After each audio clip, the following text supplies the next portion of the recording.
E eles citam ainda um professor da Fundação Getúlio Vargas que diz que quanto mais a China transforma o BRICS em um instrumento da sua política externa e quanto mais a Rússia usa o BRICS para legitimar sua guerra na Ucrânia, mais difícil será o Brasil continuar dizendo que não possui alinhamento. Estão sentando o pau no Brasil.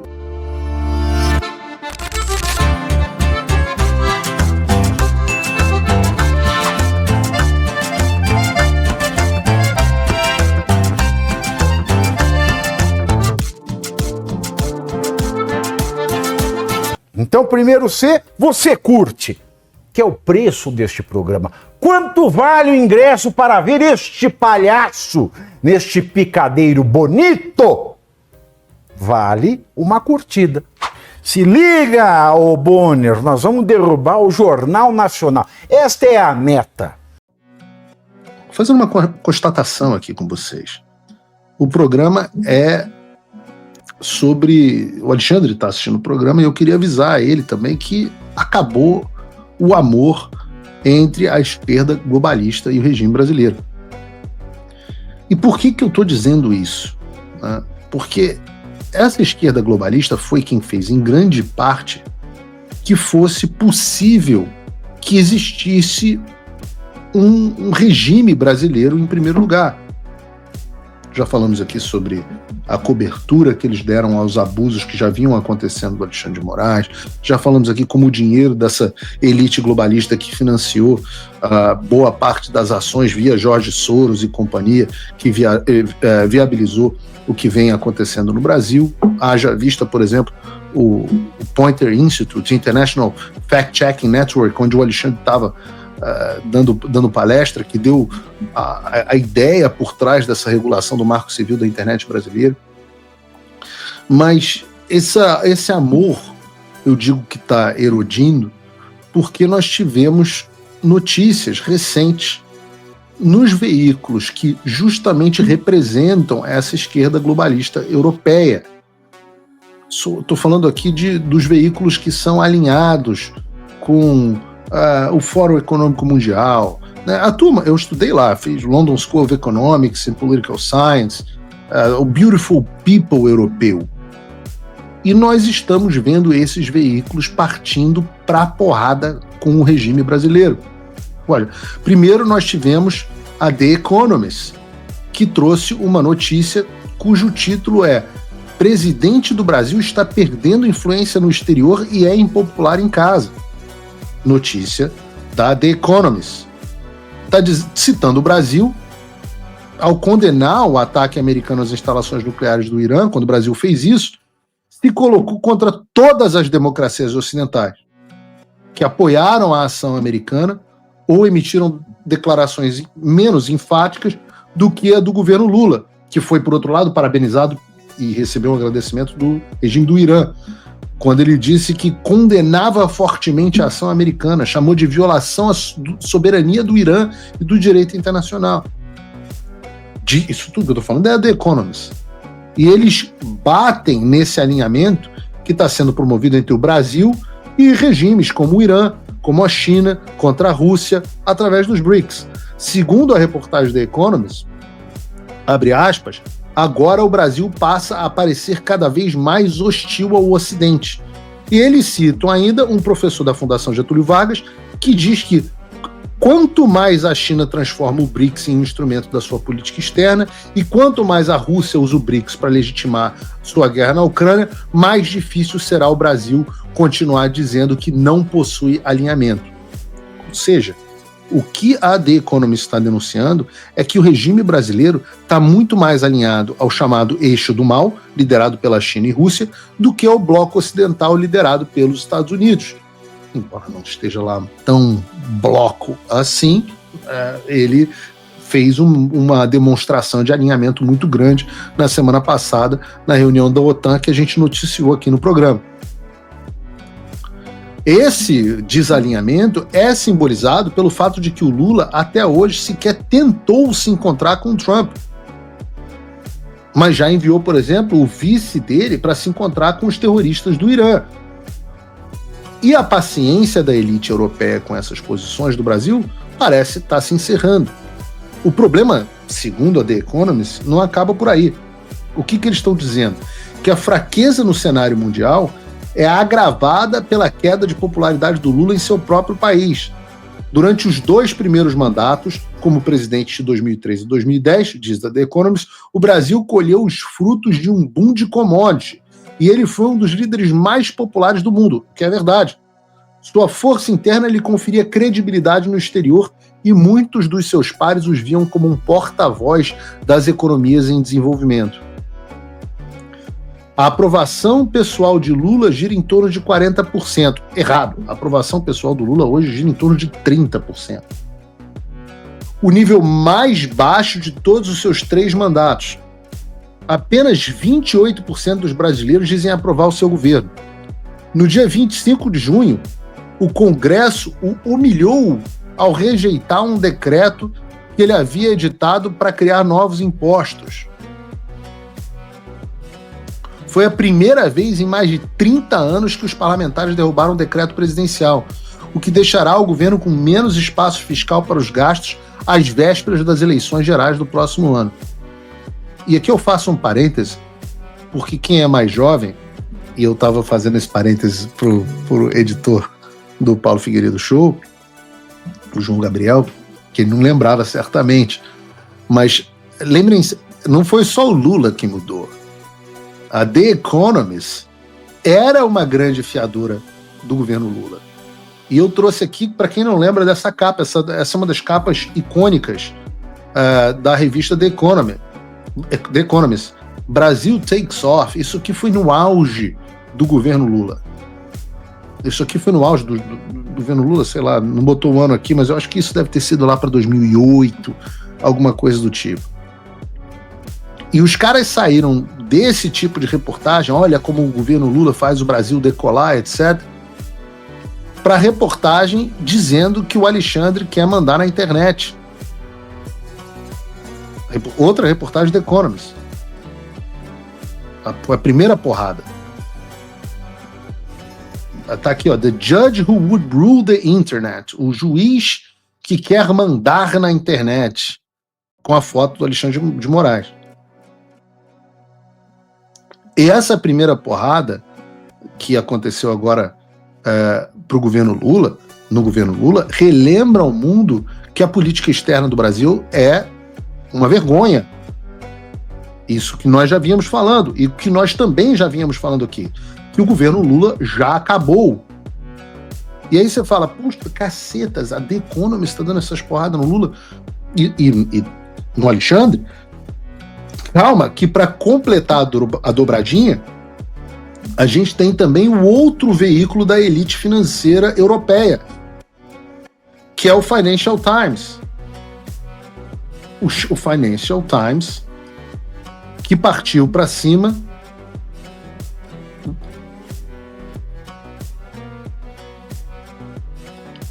Financial Times partiu para cima do Poder Judiciário e descascou o Supremo Tribunal Federal. O tópico é o Marco Civil da Internet.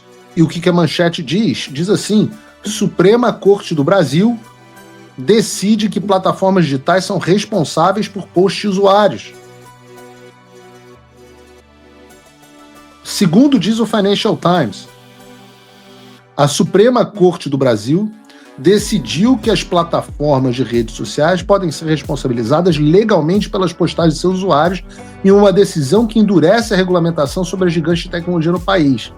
Empresas como Facebook, TikTok e X terão que agir imediatamente para remover conteúdos como discurso de ódio, incitação à violência ou atos antidemocráticos, mesmo sem uma ordem judicial prévia de remoção, como resultado da decisão tomada na maior nação da América Latina na noite de quinta-feira.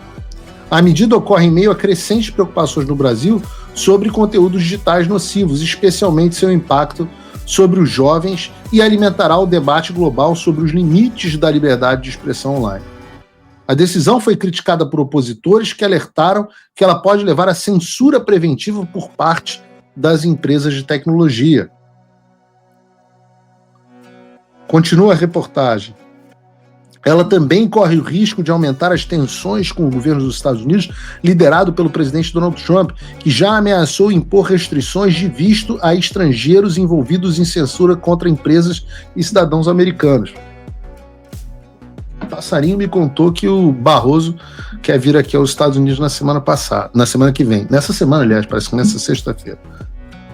Veremos. Eu estou curioso para ver sobre isso também. Embora o foco nesse momento seja o Alexandre, seria interessante ver esse foco dessa visita do Barroso aos Estados Unidos. Vamos ver se vai acontecer.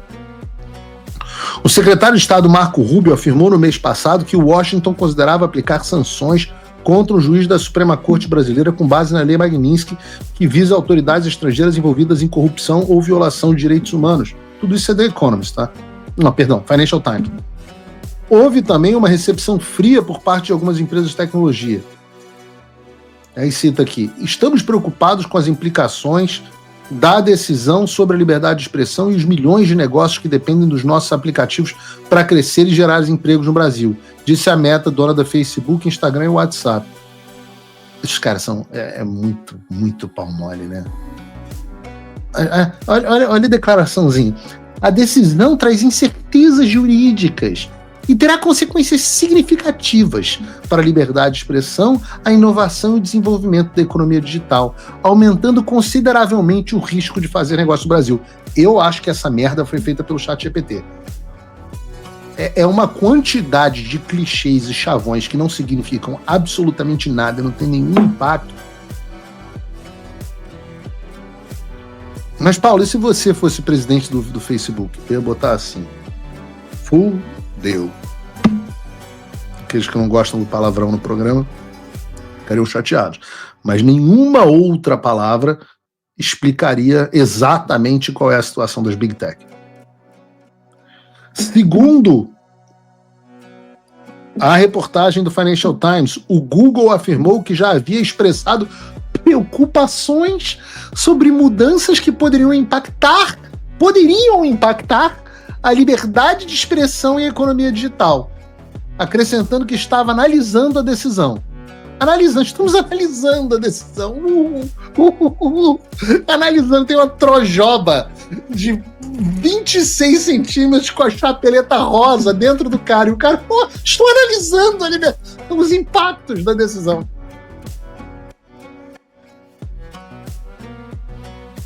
Será que se ferraram? Será?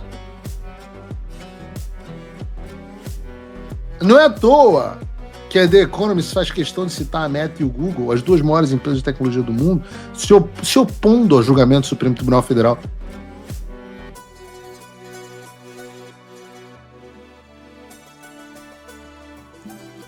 Eu vou falar mais sobre isso, mas o que eu quero voltar aqui ao tema principal, que pelo menos as grandes revistas dos porta-vozes da elite globalista estão sentando o pau no Brasil, expondo a situação pelo que ela representa. Porque no Poder Executivo a gente tem um apoiador de ditaduras que distancia cada vez mais o Brasil dos países ocidentais, ao mesmo tempo em que apoia grupos terroristas como Hamas e países como o Irã, que não tem mais popularidade, não tem mais suporte popular, mas, por outro lado, tem um poder judiciário, uma Suprema Corte cuja maior preocupação é censurar os cidadãos para impedir que eles expressem livremente as opiniões deles na internet. Será que esses dois assuntos têm conexão? Ora, mas é claro que tem. Obrigado por assistir o vídeo até o final. Confere se você já está inscrito no canal e se já deixou o seu like pro tio Pavê. Aqui você vai ficar por dentro de todas as notícias quentíssimas da semana. Até o próximo vídeo, Pavenetes.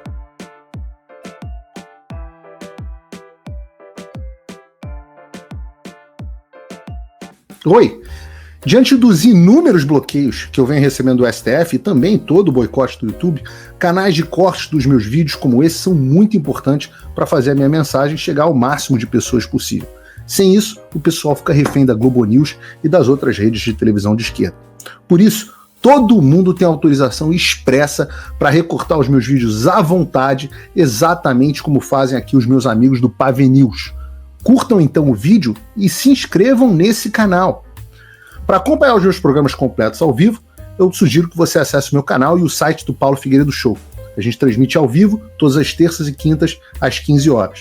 Você também pode, no meu site, apoiar o meu trabalho diretamente. O programa é totalmente financiado justamente pelos assinantes e cada contribuição é crucial. Se tornar assinante e apoiador é muito fácil, é acessível e eu criei um cupom de desconto especial com 20% aqui na descrição. É uma contribuição de pouco mais de $5 por mês, menos que uma promoção do Big Mac, e você tem acesso a vários conteúdos exclusivos, análises detalhadas e descontos dos meus cursos. De novo, link e cupom na descrição. Você pode contribuir também de uma forma mais significativa se você se tornar um patrono Gold. Aí, com um compromisso de $50 por mês, você se junta ao nosso grupo exclusivo de WhatsApp, participa das nossas reuniões mensais de Zoom, de encontros presenciais e tem acesso direto a mim por e-mail. E você vai poder compartilhar as suas ideias, contribuindo para um grupo de elite dedicado ao futuro do Brasil. Você imagina o impacto que você pode ter. Desde dezembro de 2022, as minhas redes sociais estão bloqueadas no Brasil, as minhas contas bancárias, ativos, todos congelados, meu passaporte cancelado, tudo por ordens do Alexandre e sem justificativa. Então, se você está procurando uma forma de ajudar e fazer a diferença para o seu país, essa é uma ótima forma. Não me deixa sozinho.